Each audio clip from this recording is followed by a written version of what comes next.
Okay, this is my $20,000 KTM Hard Enduro build. We're going to be building a bike that can keep up with this for $5,000. Okay, so this is a 2023 KTM 250 SX. This is their track flagship 250. Now, these bikes can be found for much cheaper than the XC and the XCW models, and they only take a few modifications, and you can be ripping out there on the rocks, hitting the mountains.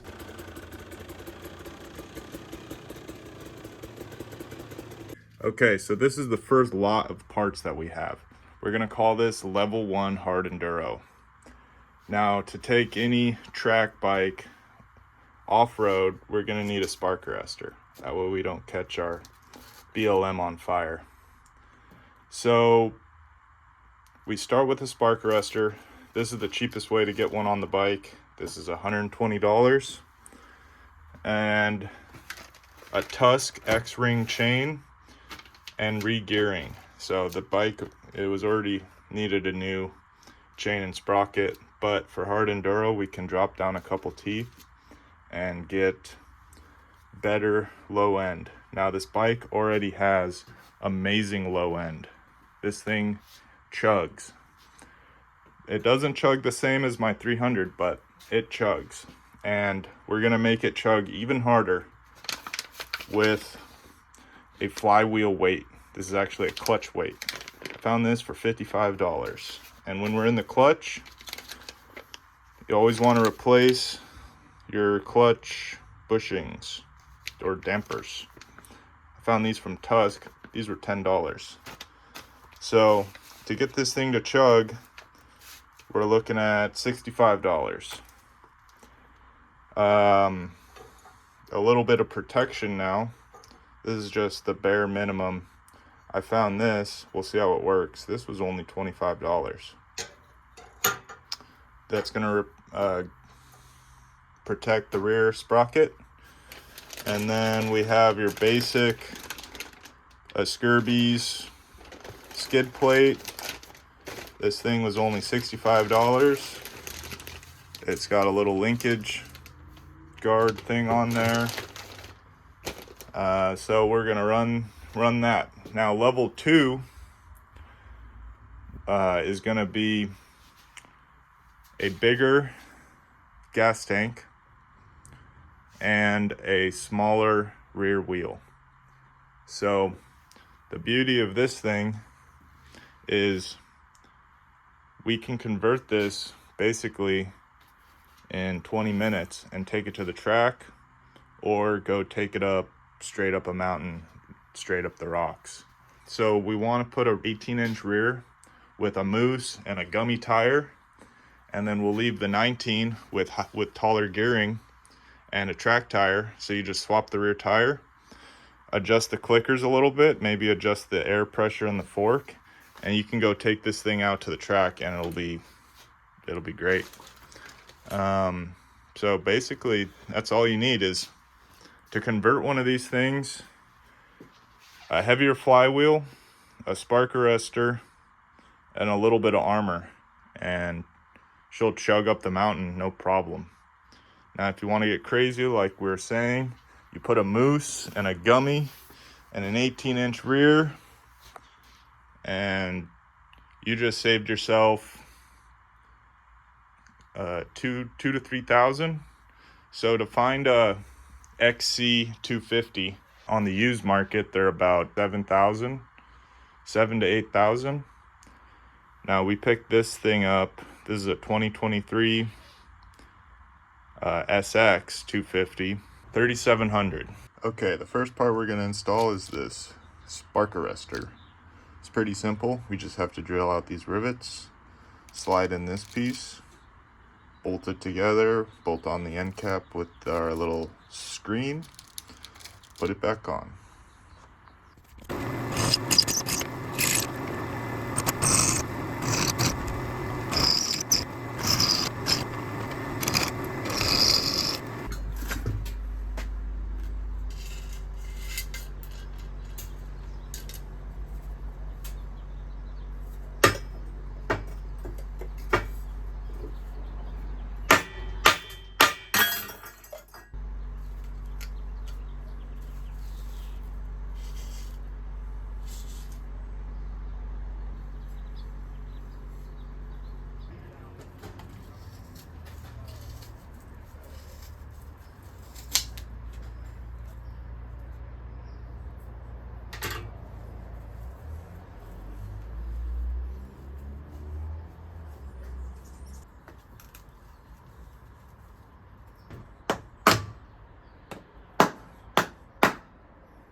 Okay, now we got the insert installed, pushed down.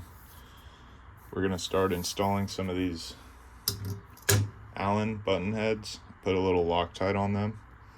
You saw I had to cut some of this packing material. It was just too long.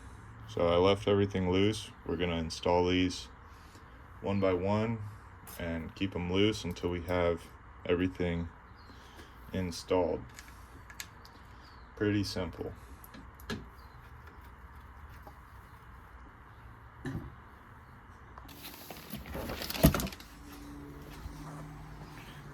Okay, we got that installed.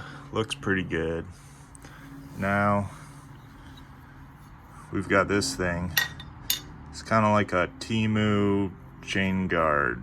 It's dirt cheap. Different design than all the other ones. My bike has a piece that replaces this entire bracket, and it's got the fin on there. Looks like this thing just kind of bolts somewhere. I don't know. We'll make it work. Okay, so I got it on. It took me a little bit to figure it out. So there's a little nub here and a nub here, and then it captures it in there. Well, you can't get it on. Basically, you have to do it in 2 steps. You have to take this off, put the first nub in there, and have it hanging down. Then you put it back on, and there's enough room to slide this up into that groove. And now this piece will come in here and capture it. So we're gonna be putting red Loctite on these guys. And there you go. $21 for a, nice piece. My Bulletproof Designs rear guard was $200, so is it worth 10 times the price? You decide. Okay, there she's on there. You can see how it captures it. Now, we don't want these bolts coming out without your expressed consent, because it's not going to be a good day when they get caught in the disc so Loctite, make sure they're Guten tight. Okay, so when removing our bolt that holds on the front sprocket, you want to keep the chain on and apply the rear brake, and then hit it with a breaker bar. It's not reverse thread, so it's standard threaded. So, you don't want to strip this bolt out or break it off. So this is applied with red Loctite from the factory, so the first time you remove it, it's going to be difficult. You can apply a little bit of heat to the bolt, but you want to be careful because you can cook the seal that's on the back side of the sprocket. But you definitely don't want to break this off, because then you're in a world of hurt.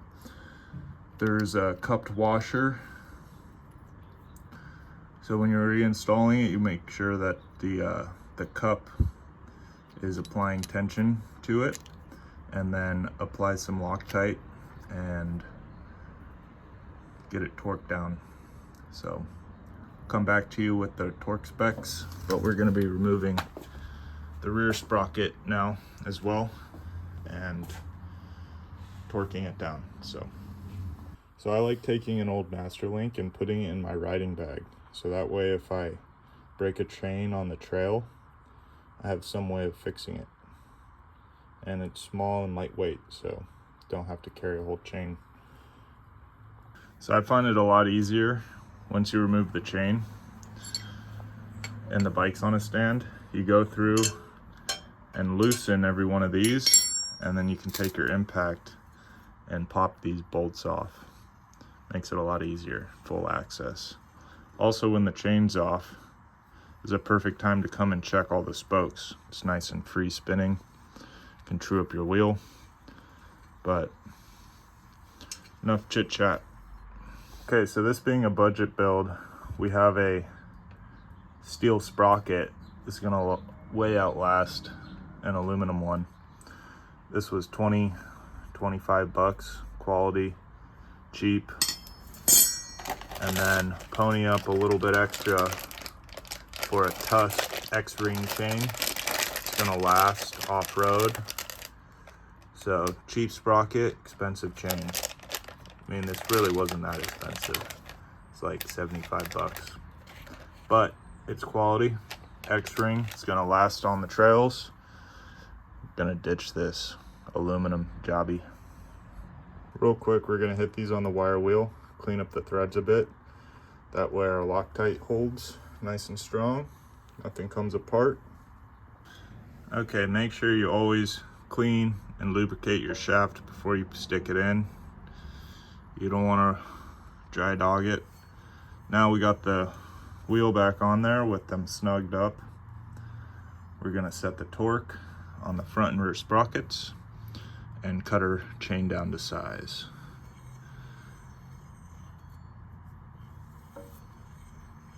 Okay, with our Loctite in place, we're gonna torque these to 25.8 foot-pounds. And on the front, with our Loctite, we're gonna do 44 foot-pounds. Now this is a blind hole, so it's best to apply the Loctite inside the hole before you put the bolt in. So we're just popping one link off of this chain to get it to the right size. But she's looking good, nice and pretty.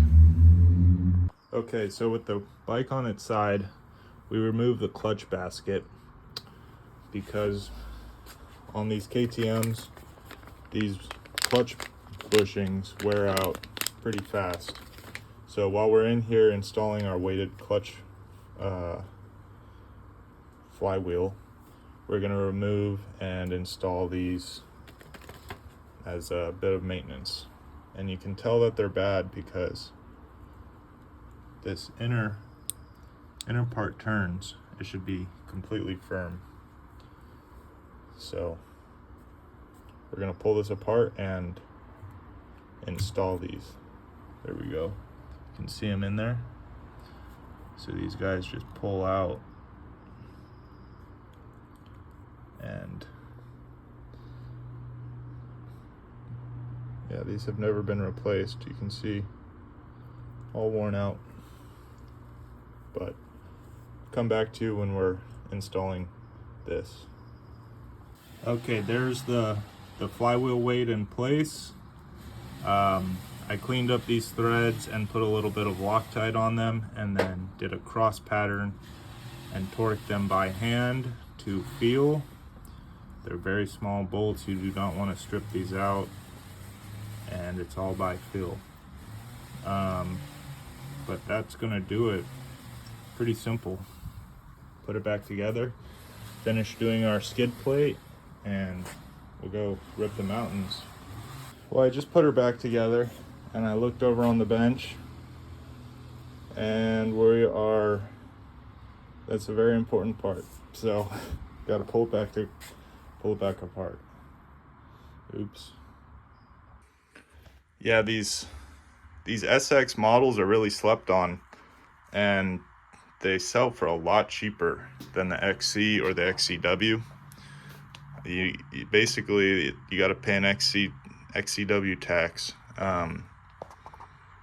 We picked this bike up, like I was saying, for $3,700. To find a XC250 2023, first I couldn't even find one, but to find an XCW, they want, you know, between $7,000 and $9,000. And for the few, so the only downside that you really can't get away from is this has a 5-speed, and first and second gear are taller than on the XCW. So you either have to sacrifice your top speed or your low speed. So if you get a second tire, like a second rim set for this thing, you can put a moose in it and a gummy and gear it real low and go freaking attack the rocks the great thing about this is it's super light. You can really feel the difference. It's a very light bike, very nimble feeling. And then when you want to go hit the track, I'm not going to take my XCW or my XC to the track. It's too far gone. You need a track bike. This thing, you swap the rear rim out, adjust the clickers a little bit, put a little more air in the fork, and go bomb around the track. So just thought it'd be interesting converting our new dirt bike to go hang in the mountains. But appreciate you guys watching. Make sure to like and subscribe, and stay rubber side down.